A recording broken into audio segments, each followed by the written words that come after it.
Hello everyone, welcome to GK tricks. Friends, इस video में हम स्प्रिंग बोर्ड एकेडमी की टेस्ट सीरीज को कंटिन्यू करेंगे और यह हमारा स्प्रिंग बोर्ड एकेडमी का 4th पेपर है। इससे पहले मैंने 3 पेपर अपलोड कर दिए हैं हमारे चैनल पर। अगर आपने नहीं देखे हैं तो आप हमारे चैनल पर विजिट करके उनको देख सकते हैं। इस वीडियो में भी हम राजस्थान जो जीके हैं उनसे संबंधित इंपॉर्टेंट क्वेश्चंस के बारे में देखेंगे। और स्प्रिंग बोर्ड एकेडमी की जो टेस्ट सीरीज है वो काफ़ी बेनिफिशियल है आपके आगामी एग्जाम्स के लिए, और यहाँ से काफ़ी अधिक क्वेश्चन आपको देखने को मिलेंगे। ठीक है फ्रेंड्स, अगर वीडियो आपको अच्छा लगता है तो प्लीज़ लाइक और शेयर जरूर करें। अपने क्वेश्चन की ओर चलते हैं। आज फ्रेंड्स जूम करके देखेंगे क्वेश्चनों को, क्योंकि काफ़ी अधिक स्टूडेंट की रिक्वेस्ट आ रही थी कि प्लीज़ जूम करके बताएं नेक्स्ट वीडियो में। ठीक है, तो इस वीडियो में हम जूम करके देखेंगे। तो फर्स्ट क्वेश्चन दे रखा है, निम्नलिखित में से असुमेलित को छांटिए। ठीक है, तो देखते हैं। फाल्गुन चैत्र मार्च सही है। वैशाख जेठ यह अप्रैल मंथ में नहीं है, यह है इसका सही है मई। ठीक है, इसका आप ध्यान रखें। आषाढ़ श्रावण जुलाई और कार्तिक मार्गशीर्ष नवंबर। ये आपको जितने भी मंथ है और उनका रिलेट करना आना चाहिए। अब नेक्स्ट क्वेश्चन की ओर चलते हैं। निम्नलिखित कथनों पर विचार कीजिए। पाबूजी को प्लेग रक्षक देवता कहा जाता है, बिल्कुल सही है। पाबूजी की फड़ का वाचन रेबारी जाति के भोपो द्वारा मशक वाद्य यंत्र के साथ किया जाता है। तो फ्रेंड्स ये गलत है, क्योंकि पाबूजी की फड़ का वाचन भील जाति के भोपो द्वारा रावण हत्या वाद्य यंत्र के साथ किया जाता है। तो केवल एक यहाँ पर सही आंसर है। नेक्स्ट क्वेश्चन दे रखा है, जीण माता के संबंध में निम्नलिखित में से कौन सा कथन सत्य नहीं है। ऑप्शन में दे रखे हैं, जीण माता का लोकगीत सबसे लंबा है। जीण माता को मधुमक्खियों की देवी कहा जाता है। अकबर द्वारा इस मंदिर में छत्र चढ़ाया गया। और जीण माता चौहान कुल की इष्ट देवी है। तो फ्रेंड्स ऑप्शन नंबर फर्स्ट और सेकंड और जो लास्ट है ये तीनों सही हैं, थर्ड नंबर गलत है। ठीक है, यहाँ पर अकबर द्वारा न कि जो औरंगजेब के द्वारा यहाँ पर छत्र चढ़ाया गया था इस मंदिर में। ठीक है, जीण माता के मंदिर में। और अगर मैं आपको बताऊं कि जीण माता का मंदिर कहाँ पर है, तो वो है रेवासा सीकर में। इसका भी आप ध्यान रखें। अब नेक्स्ट क्वेश्चन की ओर चलते हैं। निम्नलिखित कथनों पर विचार कीजिए। दादू पंथ के मंदिरों को अलग दरीबा कहा जाता है, यह गलत है। दादू पंथ की नागा शाखा की स्थापना सुंदरदास जी ने के द्वारा की गई, यह बिल्कुल सही है। जाम्बो जी फिरोज शाह तुगलक के समकालीन थे, ये भी गलत है। तो केवल 2 सही है। ठीक है, अब मैं बात करूं, जो दादू पंथ जी के मंदिर होते हैं उनको कहा जाता है दादू द्वारा। और जो जाम्बो जी थे वो फिरोज शाह तुगलक के समकालीन नहीं थे, ये थे सिकंदर लोदी के समकालीन थे। ठीक है, तो इसका आप ध्यान रखें, इंपॉर्टेंट है। अब नेक्स्ट क्वेश्चन की ओर चलते हैं। निम्नलिखित में से कौन सी पुस्तक मीराबाई से संबंधित है। तो कौन सी पुस्तक मीराबाई ने लिखी थी उनका बताना है। गीत गोविंद सही है। रुक्मणी मंगल ये भी सही है। सत्यभामा रुष्णो ये भी सही है। नरसिंह जीरो मायरो ये भी सही है। तो ऑप्शन नंबर डी इसका सही आंसर है। ये चारों के चारों पुस्तक किसकी है, मीराबाई की। नेक्स्ट क्वेश्चन की ओर चलते हैं। नेक्स्ट क्वेश्चन दे रखा है, निम्नलिखित में से कौन सा संप्रदाय भगवान राम की पूजा रसिक नायक के रूप में करते हैं। यह है रामानंद संप्रदाय। फ्रेंड्स बात करूं, जो रामानंद संप्रदाय है इसके जो मुख्य केंद्र कहाँ का बने हुए हैं, तो एक तो बना हुआ है गलता जयपुर में, और एक बना हुआ है रेवासा सीकर में, और रेवासा में जीण माता का भी मंदिर है। नेक्स्ट क्वेश्चन देखते हैं।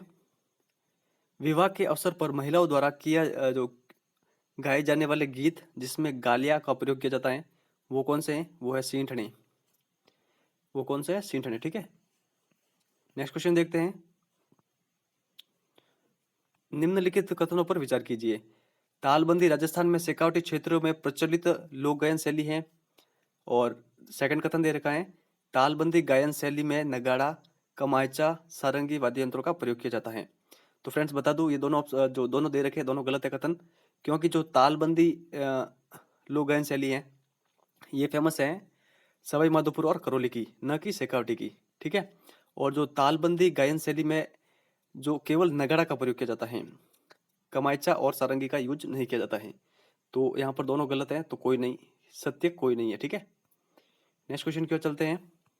निम्नलिखित को सुमेलित कीजिए। संगीत घराना दे रखा है और संस्थापक दे रखे हैं।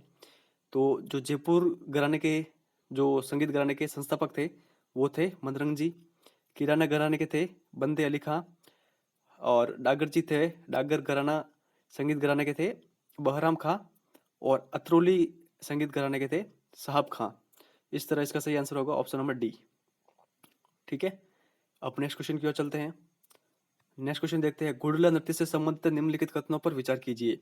यह नृत्य जालोर क्षेत्र का जालोर क्षेत्र में किया जाता है। तो ये गलत है क्योंकि यह जोधपुर का फेमस नृत्य है। ठीक है, गुड़ला नृत्य। नेक्स्ट दे रखा है, यह नृत्य थाकना शैली में किया जाता है। ये भी गलत है। जो ये गुड़ला नृत्य है यह थाकना शैली में नहीं किया जाता है। जो थाकना शैली में नृत्य किया जाता है वो है ढोल। कौन सा है? ढोल। और ढोल कहाँ का फेमस है? तो वो है जालोर का। नेक्स्ट क्वेश्चन, नेक्स्ट कथन दे रखा है, इसमें महिलाएं सिर पर छिद्रित मटका रखकर नृत्य करती हैं। तो ये क्वेश्चन इस बार के सेकंड ग्रेड एग्जाम में पूछा गया था कि महिलाएं सिर पर छिद्रित मटका रखकर कौन सा नृत्य करती है? तो वो करती है गुड़ला नृत्य। तो ऑप्शन नंबर सी इसका सही आंसर है। ठीक है, तो केवल थर्ड इसका सही है। नेक्स्ट क्वेश्चन की ओर चलते हैं। वाल्यर नृत्य के संबंध में निम्नलिखित कथनों पर विचार कीजिए। यह नृत्य भील जनजाति के द्वारा किया जाता है। तो यह नृत्य भील जनजाति द्वारा नहीं किया जाता है। तो फर्स्ट गलत है। ये जो नृत्य होता है यह ग्रास्य जनजाति द्वारा किया जाता है। यह नृत्य केवल महिलाओं के द्वारा किया जाता है। यह भी गलत है। यह महिलाओं और पुरुषों दोनों द्वारा किया जाता है। और इस वाद्य यंत्र में किसी भी इस नृत्य में किसी भी वाद्य यंत्र का प्रयोग नहीं किया जाता है। तो ये सही है, थर्ड नंबर। तो केवल थर्ड इसका सही आंसर है। नेक्स्ट क्वेश्चन देखते हैं, तुरा कलंगी के संबंध में निम्नलिखित कथनों पर कौन सा कथन जो है असत्य है? तो इसमें होने वाले संवाद को गम्मत कहते हैं, बिल्कुल सही है। इसमें पार्वती पक्ष के झंडे का रंग भगवा भगवा नहीं है, हरा होता है। तो ये गलत है। इस नाट्य में मंच की सजावट नहीं की जाती है। तो ये भी गलत है। इस नाट्य में मंच की सजावट की जाती है। और इस लोक नाट्य में दर्शक भी भाग लेते हैं। तो ये सही है। तो फ्रेंड्स यहाँ पर दो गलत हो रहे हैं और दो सही हो रहे हैं। तो जब भी मतलब ये टेस्ट लिया गया था तो ये क्वेश्चन कट किया गया था क्योंकि यहाँ पर मिस्टेक हो गई थी। ठीक है, तो इसका आप ध्यान रखें। अब नेक्स्ट क्वेश्चन की ओर चलते हैं। निम्नलिखित में से राजस्थान के किस लोक नाट्य की विषय वस्तु शास्त्रीय नृत्य मोहिनी अट्टम के समान है? वो है गौरी नृत्य। और ये गौरी नृत्य कहाँ का फेमस है? तो ये मेवाड़ क्षेत्र का फेमस है और यह केवल पुरुषों द्वारा किया जाता है। नेक्स्ट क्वेश्चन की ओर चलते हैं। निम्नलिखित में से कौन सी विशेषता डामोर जनजाति की प्रमुख विशेषता है? तो फर्स्ट देखते हैं, यह एकमात्र जनजाति है जो पूर्णतः वनों पर आश्रित है। यह गलत है। यह एकमात्र जनजाति ऐसी है जो वनों पर आश्रित नहीं है। ठीक है, नेक्स्ट क्वेश्चन है, इस जनजाति में पुरुष और महिलाएं दोनों शराब का सेवन करते हैं। यह भी गलत है। नेक्स्ट दे रखा है, इस जनजाति द्वारा होली के समय चाड़ या कार्यक्रम किया जाता है। तो ये कथन सही है। छेला बावजी का मेला डामोर जनजाति का प्रमुख मेला है। तो ये भी सही है फ्रेंड्स। और जो ये छेला बावजी का मेला लगता है वो गुजरात में लगता है। तो ये डामोर जनजाति का मुख्य प्रमुख मेला है। ठीक है फ्रेंड्स, तो इसका आप ध्यान रखें। इसके जो सही है वो थर्ड और फोर्थ सही है। तो इसका जो सही आंसर होगा वो होगा ऑप्शन नंबर सी, थर्ड और फोर्थ। नेक्स्ट देखते हैं, मथिरण कला के संबंध में निम्नलिखित में से कौन से कथन सत्य हैं? इसमें गीले पलस्तर पर चित्रकारी की जाती है, बिल्कुल सही है। इसमें हिंदू देवी देवताओं के चित्र मुस्लिम चित्रकारों द्वारा बनाए गए थे, ये गलत है। और शेखावटी क्षेत्र में इसे पणो कहा जाता है। तो ये सही है। ठीक है, और अगर मैं बीकानेर क्षेत्र की बात करूं, ठीक है, वहां पर इसको आला गीला कहा जाता है। ठीक है, इसको गीले पलस्तर को। ठीक है फ्रेंड्स, और शेखावटी क्षेत्र में क्या कहते हैं? पणो कहते हैं। तो इंपॉर्टेंट, इसका आप ध्यान रखें। इसका सही आंसर होगा ऑप्शन नंबर बी, 1 और 3 सही है। नेक्स्ट क्वेश्चन की ओर चलते हैं। निम्नलिखित में से कौन सी जयपुर चित्र कला शैली की उप शैलियां हैं? अलवर शैली, उनियारी, उनियारा शैली, किशनगढ़ शैली और शेखावटी शैली। तो फर्स्ट, सेकंड और फोर्थ ये सही है। जो किशनगढ़ शैली है यह मारवाड़ चित्र शैली का की उप शैली है। ठीक है, इसका आप ध्यान रखें। और ये 3 शैलियाँ किसकी उप शैलियाँ हैं? ये तीनों हैं जयपुर चित्र शैली की। इसके अलावा जयपुर चित्र शैली की उप शैली एक और है, वो है आमेर चित्र शैली। ठीक है, तो इसका भी आप ध्यान रखें। इसका जो सही आंसर होगा वो होगा option number C, 1, 2, 4। Next question है, निम्नलिखित में से किस चित्रकार को the master of nature and living object कहा जाता है? ये कहा जाता है देवकी नंदन शर्मा को। निम्नलिखित में से कौन से राजस्थान के प्रमुख टेराकोटा कला के केंद्र हैं तो मौलेला है जो कि राजसमंद में है, हरजी भी है, गलियाकोट ये नहीं है, और बड़ोपाल ये भी है। ठीक है, ये दोनों जालोर में स्थित है। तो इसका जो सही आंसर होगा 1, 2 और 4। ठीक है, तो सी नंबर ऑप्शन सही है। नेक्स्ट है पीतल पर सोने की कारीगरी की जो कला क्या कहलाती है, वो कहलाती है तहनीसा। क्या कहलाती है? तहनीसा। अगर बात करूँ जो ये तहनीसा है इसके प्रमुख केंद्र कौन से हैं, तो इसके प्रमुख केंद्र हैं जयपुर और अलवर। जयपुर और अलवर। और इसके अलावा फ्रेंड्स अगर पीतल के जहाँ इस स्थान पर अगर लोहे का नाम आ जाए कि लोहे पर सोने की कारीगरी क्या कहलाती है, तो वो कहलाती है कोफ्तगिरी। और कोफ्तगिरी का भी जो प्रमुख स्थान है वह है जयपुर और अलवर। अगर वीडियो आपको अच्छा लग रहा है तो प्लीज़ लाइक और शेयर जरूर करना। निम्नलिखित में से कौन सा युग्म राजस्थानी भाषा के सही विकल्प को मतलब दर्शाता है, तो इसका जो सही आंसर है वो है ऑप्शन नंबर सी सही है। सोर्स यानी प्राकृत, गुजरी अपभ्रंश और राजस्थानी। ठीक है, और ऊपर जो दे रखा है लगभग सेम ही लगता है, लेकिन जो ये सोर्स यानी अपभ्रंश नहीं है, सोर्स यानी प्राकृत है। ठीक है, सोर्स यानी प्राकृत, गुजरी अपभ्रंश और राजस्थानी, ये सही है। नेक्स्ट क्वेश्चन है भरतेश्वर बाहुबली घोर के संबंध में निम्नलिखित कथनों पर विचार कीजिए।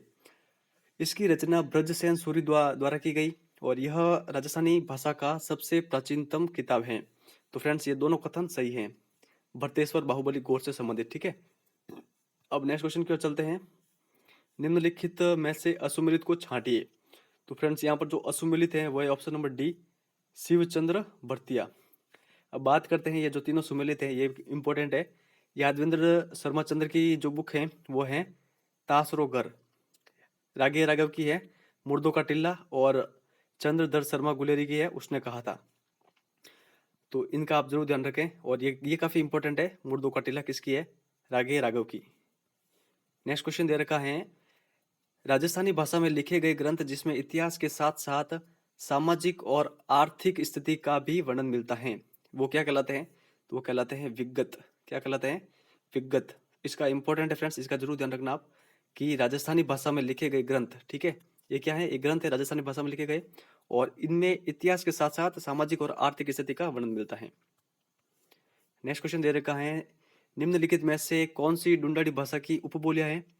तो ये देखते हैं कौन कौन सी है। हाड़ौती, चौरासी, नागरचोल और काठेड़ी। तो ये चारों की चारों ढूंढाड़ी भाषा की उपबोलियां हैं। तो डी नंबर ऑप्शन इसका सही है। नेक्स्ट देखते हैं निम्नलिखित में से असुमेलित हैं। यहाँ पर जो असुमेलित हैं वो देखते हैं पहले। तो फर्स्ट दे रखा है मालव प्रदेश। ठीक है, टोंक जयपुर ये सही है। अयोध्या क्षेत्र, गंगानगर हनुमानगढ़ ये भी सही है। अर्जुनयन अलवर सीकर सही है। सालव है वो भीलवाड़ा अलवर नहीं है, सॉरी भीलवाड़ा चित्तौड़गढ़ नहीं है, यह है अलवर में। ठीक है, तो इसका आप जरूर ध्यान रखें, सालव क्षेत्र अलवर में। बप्पा रावल के संबंध में कथनों पर विचार कीजिए। सीवी वैद ने बप्पा रावल को की तुलना चार्ल्स मार्टेल के साथ की, सही है। और राजगुरु और चकवे बप्पा रावल की उपाधियां हैं, ये भी सही है। तो दोनों के दोनों सही कथन है। ठीक है, नेक्स्ट क्वेश्चन की ओर चलते हैं। निम्नलिखित कथनों में से कौन सा असत्य है? जयसन सूरी की पुस्तक का नाम है हमीर मद मर्दन। ठीक है, इसमें भूतला युद्ध का वर्णन मिलता है, जानकारी मिलती है, ये सही है। चित्तौड़गढ़ का प्रथम शाखा रतन सिंह के शासनकाल में हुआ था, ये भी सही है। मालदेव सोनगरा को मुच्छाला मालदेव के नाम से भी जाना जाता है, ये भी करेक्ट है। और जो सबसे लास्ट दे रखा है यही रॉन्ग होगा, क्योंकि देखते हैं ये क्या है। जायसी द्वारा रचित पद्मावत की भाषा हिंदी है, हिंदी नहीं होकर इसकी जो भाषा है वो है अवधी। कौन सी है? अवधी। काफी बार पूछा गया है ये क्वेश्चन, इसका ध्यान रखना आप। नेक्स्ट देखते हैं हमीर का हमीर का विषय पंचम जो विषम घाटी पंचानन के रूप में वर्णन मिलता है। तो हमीर का विषम घाटी पंचानन के रूप में वर्णन मिलता है कुंभलगढ़ प्रशस्ति में। नेक्स्ट क्वेश्चन देखते हैं निम्नलिखित में से कौन सा सही है? तो बदायूं ने हल्दी घाटी युद्ध के लिए गोगुंदा युद्ध शब्द का प्रयोग किया, यह करेक्ट है। नेक्स्ट दे रखा है मेवाड़ चित्रकला की शुरुआत चावन से हुई, ये भी सही है। और नेक्स्ट दे रखा है देवेर के युद्ध को मेवाड़ का मैराथन के नाम से भी जाना जाता है। तो फ्रेंड्स यहाँ तीनों के तीनों कथन करेक्ट हैं, इसका आप ध्यान रखें। और जो हल्दी घाटी का युद्ध को मेवाड़ का थर्मोपोली कहा जाता है, और मेवाड़ का मैराथन किसे कहा जाता है? दिवेर युद्ध को। इसमें आप कंफ्यूज मत होना, इंपॉर्टेंट है ये। अब नेक्स्ट क्वेश्चन की ओर चलते हैं। निम्नलिखित को सुमेलित कीजिए। तो यहाँ पर सुमेलित करना है पुस्तकों के और उनके रचनाकार दे रखे हैं, ठीक है। तो जगन्नाथ राय प्रशस्ति किसने लिखी? ये लिखी थी कृष्ण भट्ट ने। राज सिंह प्रशस्ति रणछोड़ भट्ट तेलग, गोरा बादली चौपाई, हेम रत्न सूरी और राज्याभिषेक चक्रपाणी मिश्रा। तो डी इसका सही आंसर होगा। नेक्स्ट क्वेश्चन दे रखा है, निम्नलिखित में से कौन सा कथन सत्य है? तो मेवाड़ के राज सिंह ने मुगल उत्तराधिकारी संघर्ष में औरंगजेब का समर्थन दिया था, करेक्ट है। और राज सिंह ने औरंगजेब के खिलाफ जोधपुर के अजीत सिंह को समर्थन दिया था, तो ये भी सही है। तो दोनों करेक्ट हैं। नेक्स्ट देखते हैं, मारवाड़ के किस शासक ने सर्वप्रथम मंडोर को अपनी राजधानी बनाया था? तो वो थे चुंडा। निम्नलिखित में से कौन सा शासक कटार का धनी के रूप में जाना जाता है? तो वो है अमर सिंह राठौड़। नेक्स्ट क्वेश्चन की ओर चलते हैं। नेक्स्ट क्वेश्चन दे रखा है, जसवंत सिंह के संबंध में कौन से कथन सत्य हैं? उसने धर्मद और खजुआ के युद्धों में भाग लिया, करेक्ट है। औरंगजेब ने इसे काबुल का गवर्नर बनाया था, ये भी करेक्ट है। और काबुल के समीप जमरूद का थाना में उनकी मृत्यु हो गई थी, तो ये भी करेक्ट है। तो तीनों के तीनों ऑप्शन करेक्ट हैं। नेक्स्ट क्वेश्चन देखते हैं, नैन्सी री ख्यात राजस्थानी की प्रथम ख्यात हैं, तो ये करेक्ट है। और सेकंड नंबर दे रखा है, नैन्सी री ख्यात को मारवाड़रा गजट भी कहा जाता है। तो फ्रेंड्स, नैन्सी री ख्यात को मारवाड़रा गजट नहीं कहा जाता है। तो इसका जो सही आंसर होगा वो होगा केवल एक, ठीक है। और जो ये मारवाड़ का गजट कहा जाता है वो कहा जाता है मारवाड़रा परगनारा विगत, ठीक है। मारवाड़रा परगनारा विगत उसको कहा जाता है मारवाड़ का गजट। और ये जो मारवाड़रा परगनारा विगत है ये भी मोहम्मद नैन्सी ने ही लिखी थी। तो इम्पोर्टेंट है, इसका आप जरूर ध्यान रखें। कुछ स्टूडेंट ऐसे होते हैं कि केवल पीडीएफ देखते हैं, और पीडीएफ में तो सिर्फ इतना ही दे रखा है। मैं आपको एक्स्ट्रा फैक्ट भी बताता हूँ, तो ये भी आपके लिए इम्पोर्टेंट होगा। जो भी स्टूडेंट पूरे वीडियो देखते हैं तो उनको कुछ ना कुछ एक्स्ट्रा फायदा मिलता ही मिलता है। नेक्स्ट क्वेश्चन की ओर चलते हैं, मारवाड़ की पन्नाध्याय के रूप में किन्हें जाना जाता है? तो ये है गोरा को मारवाड़ की पन्नाध्याय के रूप में जाना जाता है। इन्होंने अजीत सिंह को बचाया था औरंगजेब से। तो अब नेक्स्ट क्वेश्चन की ओर चलते हैं, और जो ये देखते हैं, जो ये गोरा और दुर्गादास ने मिलकर औरंगजेब के पास था अजीत सिंह को छुड़ाया था, ठीक है। तो काफी महत्वपूर्ण योगदान है मारवाड़ के इतिहास में गोरा का, आपको पता होगा। अब नेक्स्ट क्वेश्चन देखते हैं, दुर्गादास के संबंध में निम्नलिखित कथनों पर विचार कीजिए। तो दुर्गादास की छतरी क्षिप्रा नदी के तट पर स्थित है, और इन्हें राजपूताना की गहरीवाड़ी के नाम से भी जाना जाता है। तो फ्रेंड्स, ये दोनों कथन सत्य हैं, ठीक है। ये दोनों कथन सत्य हैं।